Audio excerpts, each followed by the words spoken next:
Welcome back to the Ed Morrissey Show podcast. I am so delighted and slightly scared to welcome back a really good friend of mine, Amy Alkon, who has a brand new book coming out. And of course, that's a big deal because Amy writes terrific books. This one is called Going Menopostal, What You and Your Doctor Need to Know About the Real Science of Menopause and Perimenopause. And I, Amy, am not going to ask you any questions.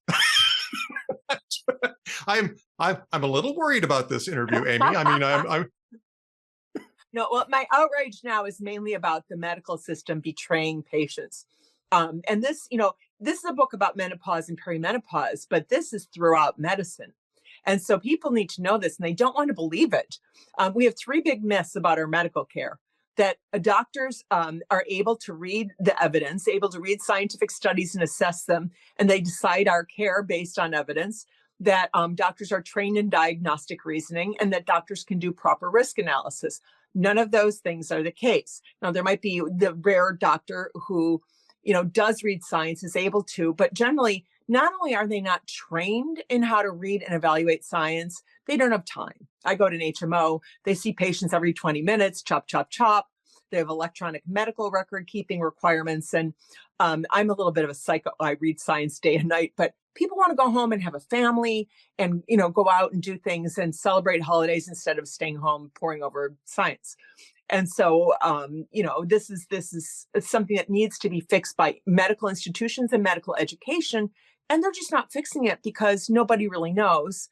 Nobody knows to scream about it, except, I do that in this book because, frankly, I had to have a chapter on this because people don't believe.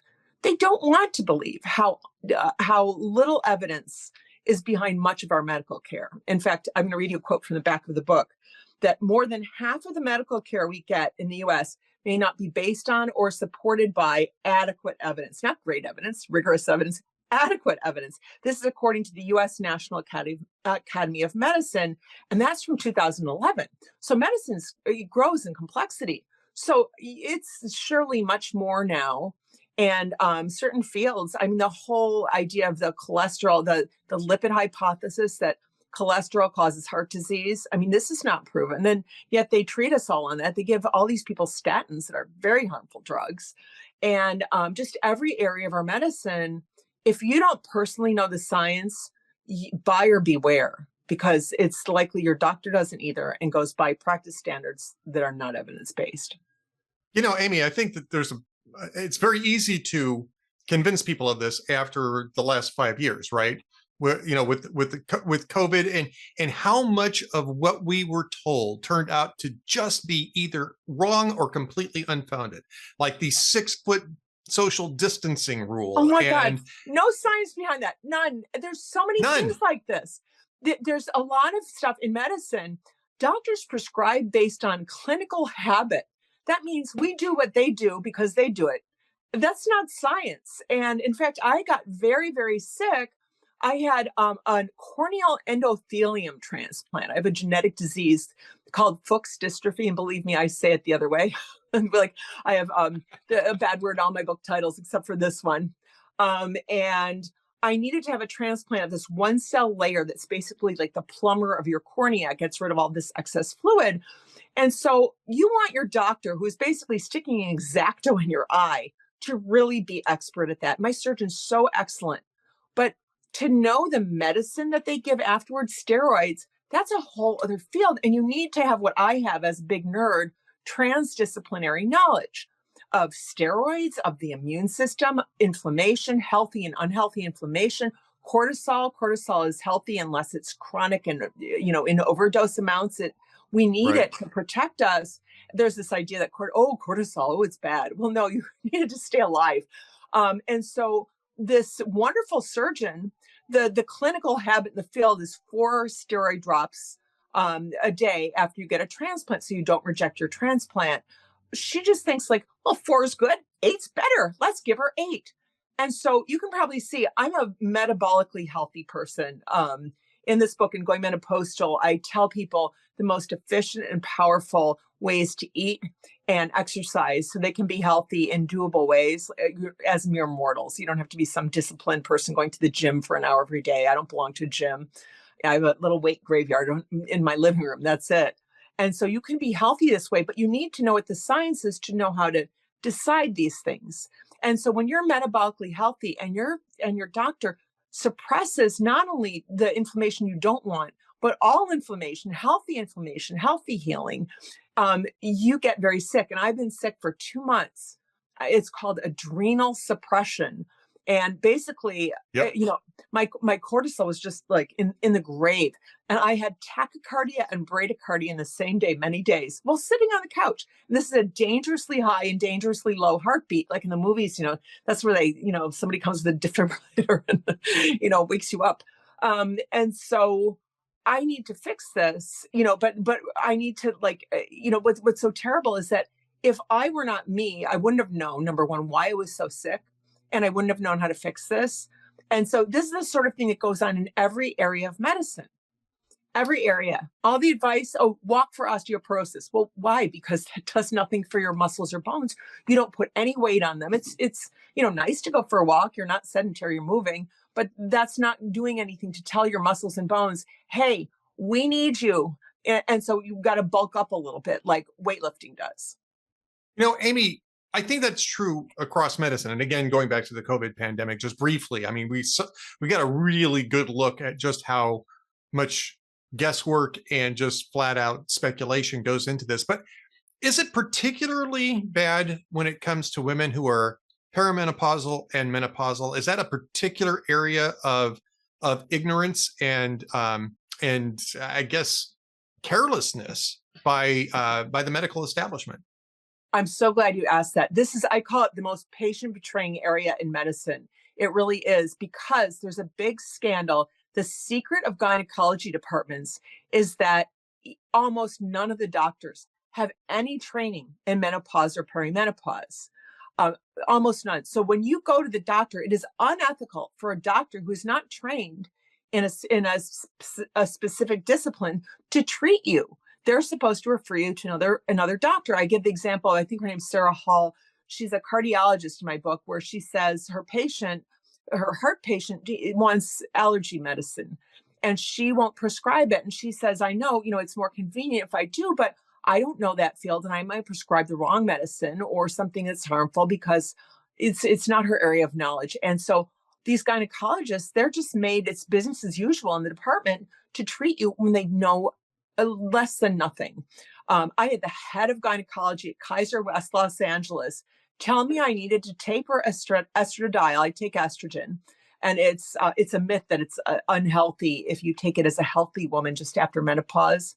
The Women's Health Initiative study caused this. It was distorted, terrible methodology, and caused all these women to go off estrogen when they shouldn't have.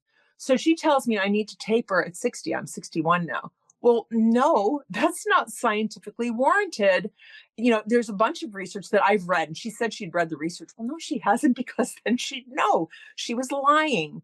And even if you don't read the research, if you get the bulletins from the, sort of staid menopause society, this is 2025. It was like a week and a half ago. In 2022, they came out and said there's a no stopping rule. You don't have to taper. It can be decided as, for the individual, which is the correct way to give medical care. You don't give blanket care. You look at an individual's individual metrics, and then you look at the science in the field. And my problem too is that when they look at science, there's so much terrible methodology if you're not trained in that. And I've been coached by this wonderful, generous epidemiologist and biostatistician who's behind reforming methodology and science since 2007, because I felt a responsibility when I was just writing behavioral science in my columns and books to be able to evaluate the evidence properly. And so, the doctors, if they look at something, they're not knowing, oh, this is an observational study. Oh, look, there's no control group here, the way I'm taught to evaluate it, number one. But also, I look for verification across areas of science. So I'm going to look at animal studies. And now we are not mice. When there's a study and it says, oh, the mice all got cancer, cured cancer. Okay, unless you have a ropey tail, there are some similarities, but they have a much shorter lifespan. And so You need to look for clinical research. So I look at that, and I, look at reverse engineering basically from the cell to decide how to eat, not these nutrition studies. When they say the reason it's oh, it's the Mediterranean diet. No, it's this diet. It's that diet. And every week there's a new thing. Is that nutrition research is total crap. Most of it is survey research. So, what did you eat last month? Did you have any donuts? Like, oh no. It was broccoli, but it was shaped like a donut.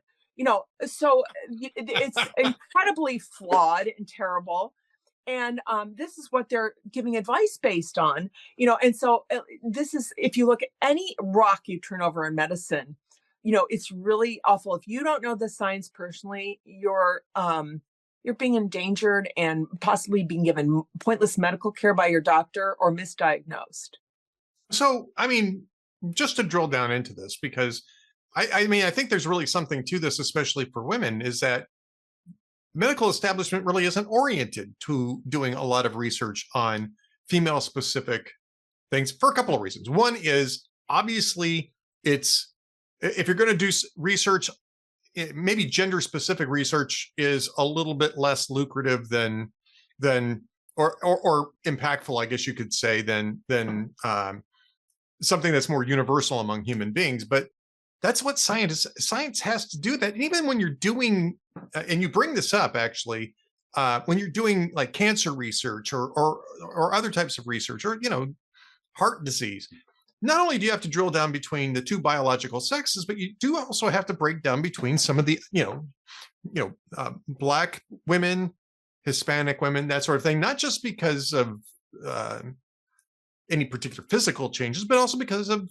the differences in lifestyles, right? And physiology. See, you bring up something. This is the thing in my book where I say some research findings on white women are wrongly applied to women of color, ignoring crucial differences and leading to harmful misdiagnosis. And so most of the research in this area is on middle-class white women. Now, Black women, for example, we're mostly the same, all of us. So you have a liver, I have a liver, but Black women tend to have much lower triglycerides and higher HDL. So I think it's 20% lower triglycerides. That's a lot. And then 17% higher HDL. So those are good directions, and so you can miss heart disease in a Black woman if you're judging her by the standards that apply to the general population. Hispanic women, they get this horrible form of breast cancer, and they get less breast cancer overall, but when they get it, they get this horrible, invasive, terrible form. And so if your name is like Lopez or Rodriguez, and there are people who don't have Hispanic names who are Hispanic, and we're all mixed more and more, but the doctor should be looking at you, to check you out for what could be amiss with you that might not be amiss with other people, while looking at false positives and everything, because we want to be careful of that too. There's a lot of, when you get tests, you can get false positives from, and also, they can assess you as having cancer when you have something that will never develop into a tumor. That shouldn't be treated because the treatment is invasive. Oh, Amy, one of the other things I think I want to mention here in terms of, obviously menopausal and perimenopausal healthcare focuses on women, right?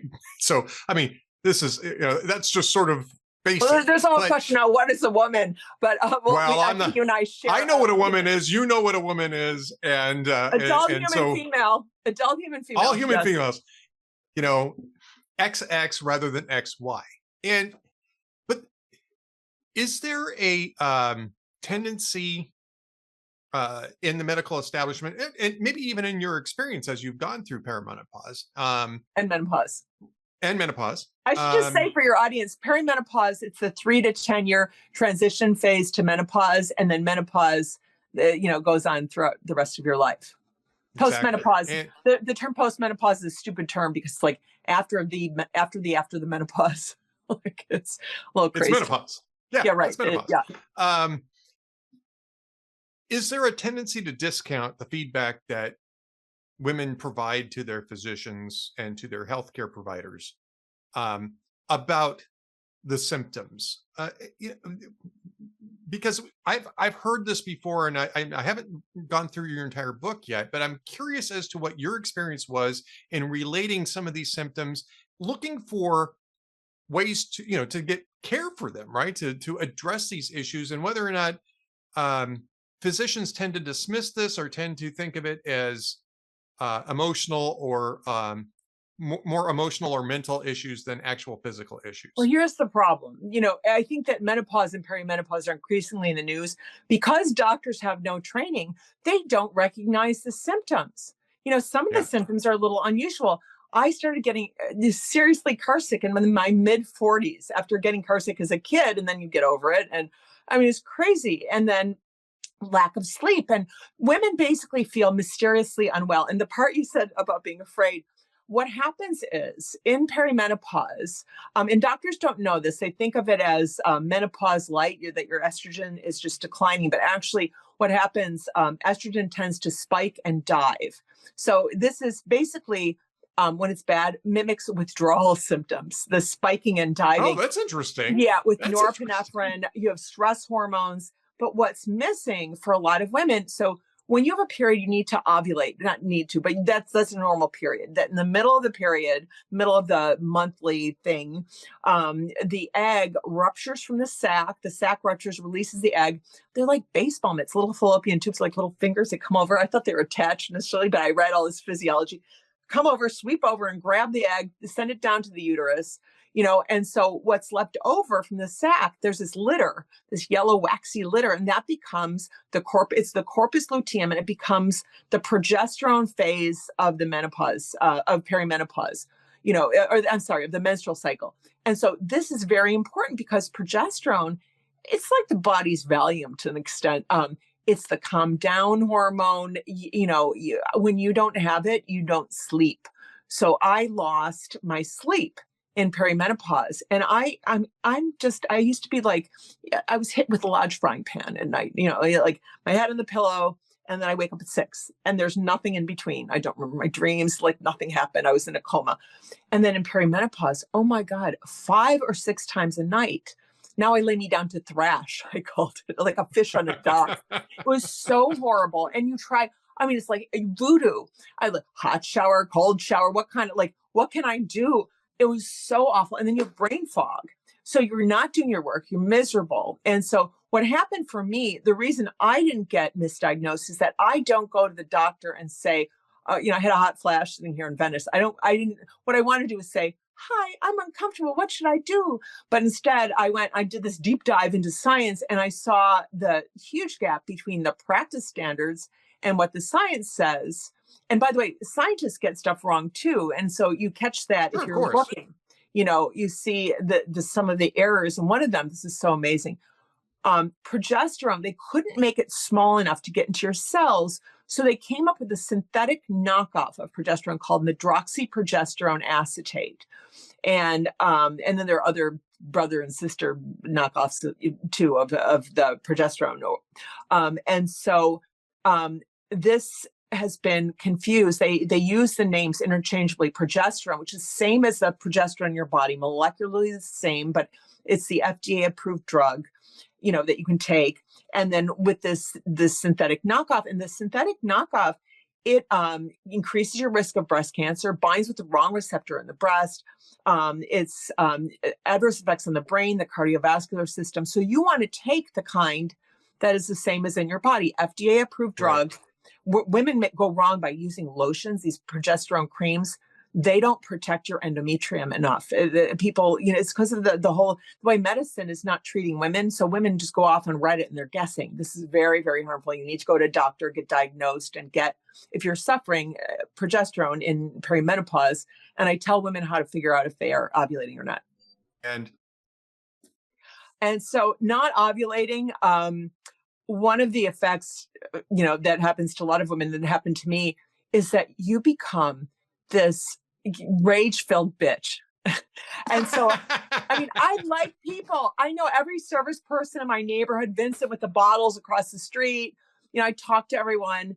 And I'm from the Midwest. I have a nice dad who fixes things and everything. I'm in the hardware store, and there's this man behind me. Now I see him, like my dad, like nice guy, fixing the basement for his kids or something like that. He's humming. And I want to find like the closest heavy object. I want to bludgeon this man to death because he's humming. And this is so horrible. And you feel ashamed because all of a sudden you used to be this nice person who was all like, oh, I wonder if his kids and grandkids or, whatever dumb thought. and you're just filled with hate and rage. It's rage, You really. know, let me ask you something about that, because it just kind of triggered something. One of the things that is like, I don't know, fad, I guess, on YouTube and social media is the Karen, right? Which are usually women who are Oh, probably in Karen. their 40s, right? The Karen, I hate this the term. I hate this term. It's a racist term to tell white women to shut up. or And really women in general, right? But they're, when you watch these videos, they're primarily women between 40 and 60 years of age. And I'm wondering if this is part of what you're talking about. It just occurred to me that this might be something that people are making fun of, which oh is no, really I just a was a physiological thing. I was a scold all my life. See, this is another book I wrote where I love that book. I love thank that you. book. If you drop great trash book. in my neighborhood, I saw this morning. I was looking at it. These people, they dump trash in my neighborhood, my cute little Venice street. How dare you? I mean, like boxes. They could have. We have alleys. They're from Brazil. Every city, you have alleys and trash bins. They could have gone. It was like 12 feet. Well, so I went through their trash. I exposed them on social media, shame them. Is plastic surgeon from Brazil. I mean, really? You're doing this to my neighborhood? So, but I was in my 30s or something then. So it's not really connected. This is more this thing where you just have a hair trigger temper all of a sudden. And so you feel shame because, a friend of mine is lovely. She's this wonderful, warm person. And she felt ashamed that she was mean to her husband all of a sudden. He didn't deserve it.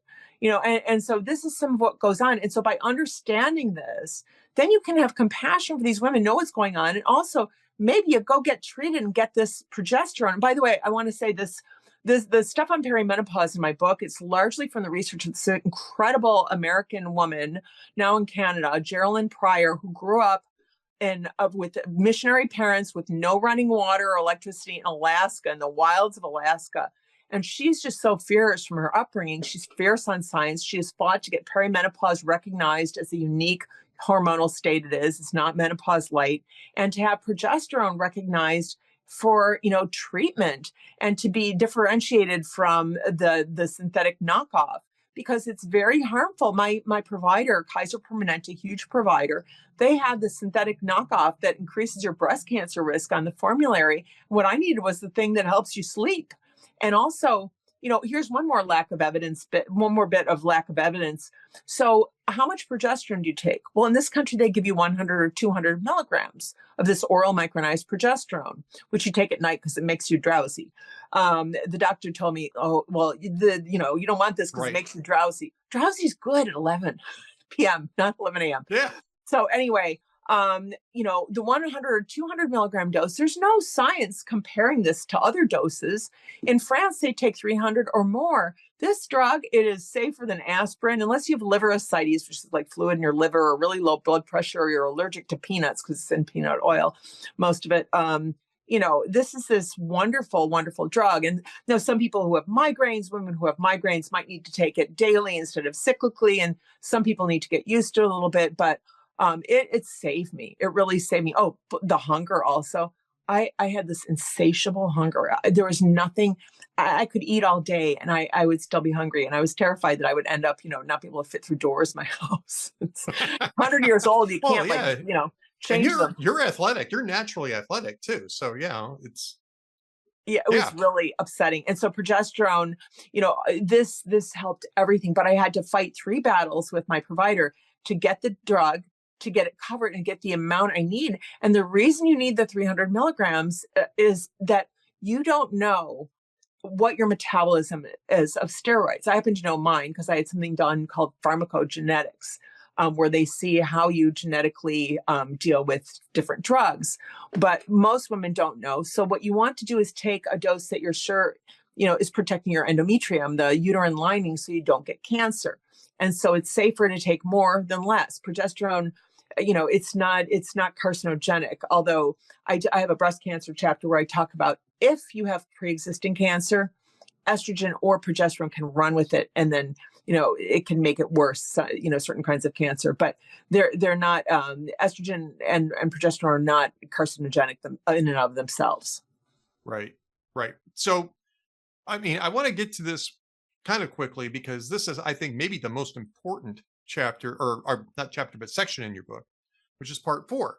How to help your doctor give you evidence-based care. And this is something, my wife has had a lifetime of complicated medical conditions. And this is something that we have to go through all the time ourselves. And I'm telling you, it was most important to do this during the pandemic, because there was so much crap floating around during the pandemic. It scared the crap out of her. It scared the crap out of me, because she's immune suppressed and all this type of stuff.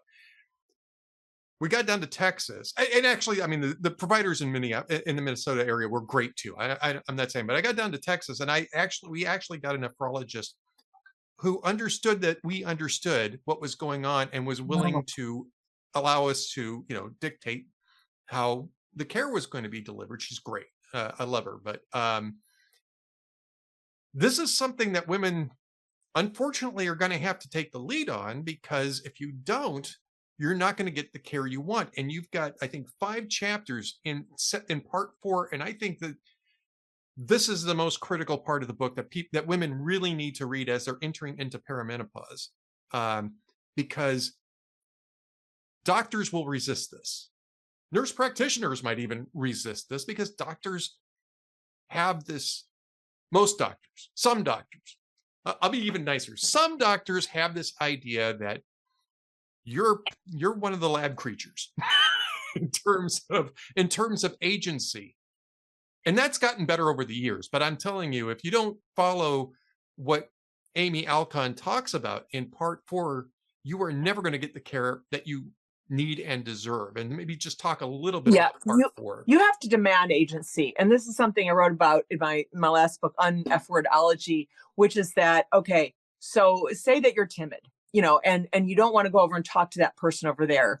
Well, okay, what does it take? What's going to happen if you do that? You're going to feel a little uncomfortable.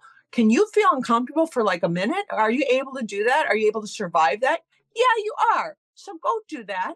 And so Amy, wait. Just, I'm going to stop you right there. Where the hell were you when I was dating? Right. No, totally.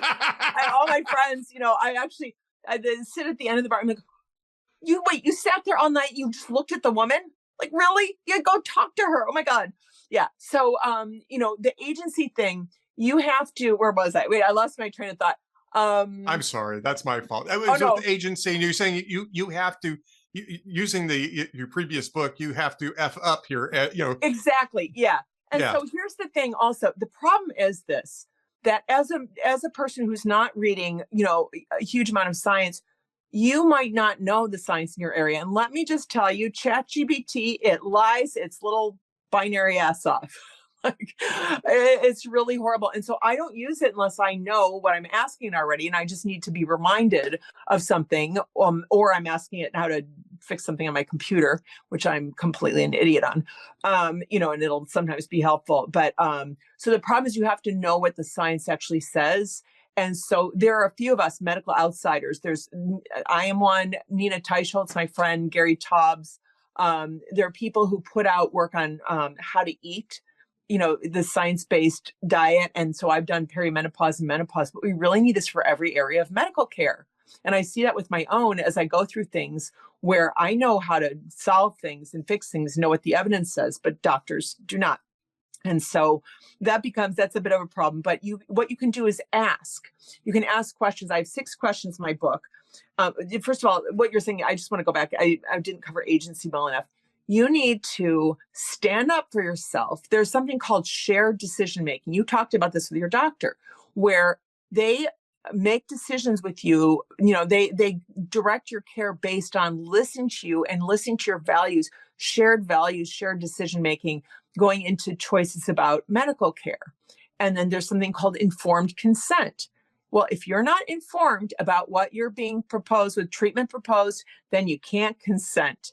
And so I have these 6 questions here that to ask your doctor before agreeing to treatment.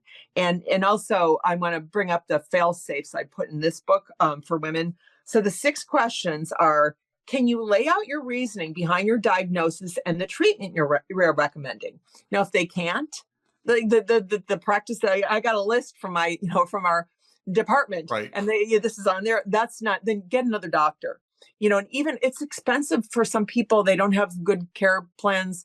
This is your health. And if your health goes, if they screw you up, it's called iatrogenesis, medical care that means to help that harms.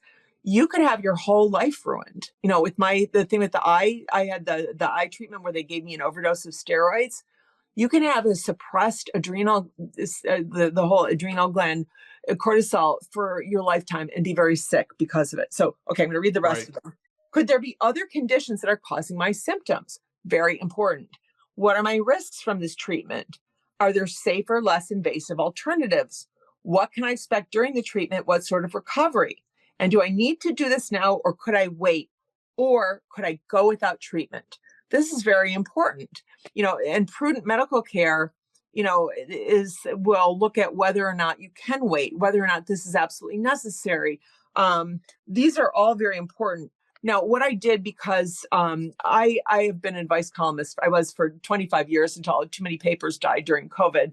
I would do the advice portion of my column, and I never actually gave advice, because if you tell people what to do, they rebel. Right. So I would say, you might this, or this could be this, or whatever. But that paragraph, I would come up with the idea and write a little bit of it. And I would think the big question was like, Amy, is anybody actually going to do this? And then is anybody going to keep doing this? And if the answer is no, well, you're a jerk. Go back to the drawing board, because it needs to be doable. That's the thing of like, will mere mortals eat this way and exercise this way? That's what I asked myself for this book. And so this kind of advice, where was I? I'm losing my train of thought. It was about the fail safes. So if you just go to your doctor and say, I want this drug, they can no. They can say no. So what I gave women in this book were ways to, this is where the advice that actually does something. So I gave them fail safes, so the doctor would have a hard time righteously turning them down. And one of them is to do this quantitative basal temperature measurement, where you take your first morning temperature, and this tells you whether you've ovulated, and how much, whether you have adequate progesterone in your system or no progesterone. And this is very important. So you can take that to your doctor. This is legitimate medical data you've collected, and say, look, I'm not ovulating, I'm not making progesterone, or I'm not making very much for a sufficient number of days, and I'm not sleeping, and I want to take oral micronized progesterone so I can sleep. Now, can your doctor deny you sleep? This is not a thing that goes over well. Like, you've got quite an argument there with your medical provider. You may have to have a fight, which is very unpleasant. And, but or just find a different medical provider, or just find another medical provider that's going to work with you. When you often, the problem is you could go like to 7 of them. And, when they don't know the science, and they're not trained in menopause and perimenopause, and the ones who are, they take an online course for the Menopause Society. I mean, seriously. You like to study a little. It's not the same as clinical rotation, residency, some taskmaster you're apprenticing with, kicking your ass, on how to treat the patients, and discussing, going back and forth on differential diagnosis. That's the Dr. House thing, where they're trying to figure out what's the underlying cause. And so you have that. And then I give women language and strategies to partner with their doctor. I'm a mediator. And so I'm trained in conflict resolution and in how to have healthy conflict. And if you approach someone angrily and you don't listen to them, you might as well just not approach them at all. And so you need to give your doctor the respect of listening to them. And, and there are other strategies to help them be okay with giving you the drugs you need. And some may not. I'm fighting now with the head of gynecology, and then this other one who is trained, and they're treating me. I don't get the estradiol I take. There are reasons why I metabolize it very rapidly per my pharmacogenetics. I have something called high sex hormone binding globulin from eating a carnivore diet. And so binding, what that means is it locks on to steroids in your system, estrogen, testosterone, and it flies them out. You don't get them, active in your tissues. And then I take modafinil, that tanks it 11 to 18%. And so there are all these reasons. And then you see my tests, I'm getting less than half of what you're supposed to get from a dose. And so I need more of a dose in order to cover symptoms. And then also we see increasingly that estrogen is protective throughout one's lifespan, especially for bones. If you're not taking estrogen when you're 79, if you do what this woman said with like no scientific basis, oh, taper estrogen at 60. Well, we break bones when we're like 79. So if you stop taking it, not only do you reverse the benefits that it's had, you get worse, your bones get worse, you don't have it when you're prone to fall and break a bone at age 79. And so the thing about estrogen, where the Women's Health Initiative study, which is terrible methodologically and fraudulent the way they announced it, they tested these old women, like 79 years old, and gave them estrogen. Yeah, I mean, these are not women showing up at their doctor's office like, hey, I just had a hot flash. And if you take estrogen when you're out, when your health is broken, it makes it worse. Everything is worse. They probably harm these women. But if you take estrogen right after menopause as an extremely healthy woman, or just a healthy woman without plaque in your arteries all built up, and I tell people which tests to take to make sure that they're healthy. And you can, I mean, this of course goes to your doctor, but these are the things that you want to look at. You can take estrogen, initiate it then, and, providing that nothing comes up, you want to be monitored, but you can take your lifespan if you're an individual like me. And this is very important, because what people don't know is that we have 1 in 5 women dying of heart disease right now. I mean, that's a huge number, and it'll soon be 1 in 3. And estrogen protects your cardiovascular system if you take it within a critical window after menopause. Otherwise, your estrogen receptors disappear from your endothelium, the lining of your arteries, and you don't have that protection. And that's ridiculous to not have it. Right. Exactly. Amy, we've got to probably let you go, because I know you've got other appointments. I have to fight with things to do. I have to fight with a gynecologist who's not going to know anything about menopause to see if I can get this prescription. I know, it's so crazy. And this is the terrible thing. If you're not me, you're not going to be able to fight these fights with all this. I have the citation. I wrote them a 20-page PDF memo, citation filled, and here's the thing. This is important. What I'm asking, they wouldn't give me the increased dose that I need. You don't just give a standard dose to a person. I'm not a standard person.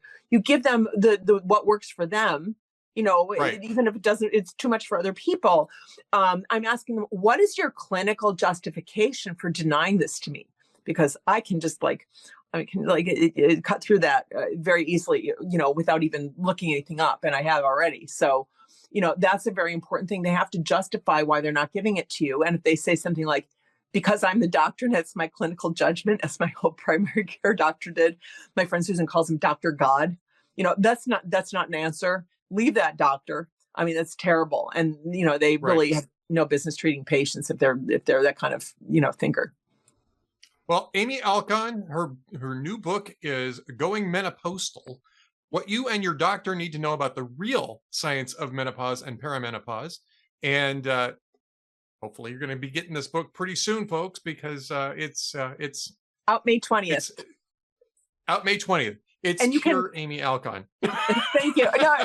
And you can get it on my site. I have all the links to Barnes & Noble and Amazon and indie bookstores. And then I want to recommend the audiobook of my book. All my books are done by Carrington McDuffie, who's a singer and voice artist. She's so incredible. So she's done this one also, and she's excellent. So the audiobooks are at Amazon and Barnes & Noble also. So thank you, Ed, so much. Sure. Always great talking with you, Amy, and congrats on the new book. I know it's going to go gangbusters. So thank you so much for being with us today. Thank you.